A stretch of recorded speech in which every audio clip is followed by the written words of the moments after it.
Welcome to Pindar Poetry. We hope you learned something new. You start by confirming your Premiere Pro version and opening the essential sound panel so you have the right tools.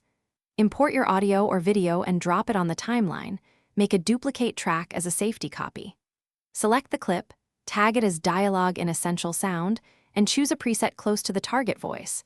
This guides which effects will be used. Once done, set your sequence playback to match sample rate and check levels so processing behaves predictably.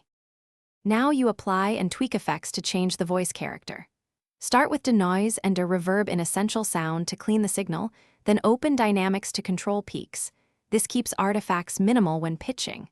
For timbre, add pitch shifter or vocal transformer and adjust semitones subtly. Small changes sound natural. Use the parametric EQ.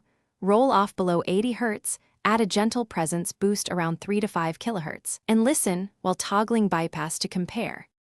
Finish by smoothing and baking your changes so the result is ready for export. Automate keyframes for pitch and gain where phrases change, then render in place or export using WAV or high bitrate AAC while matching the project's sample rate. Make incremental adjustments and compare a /B with the original to ensure intelligibility. If you hear metallic artifacts or phasing, revert to your duplicate track and reduce effect depth, or lower pitch shift in 1/2 step increments until the problem disappears. Thanks for watching. Consider subscribing if we helped you.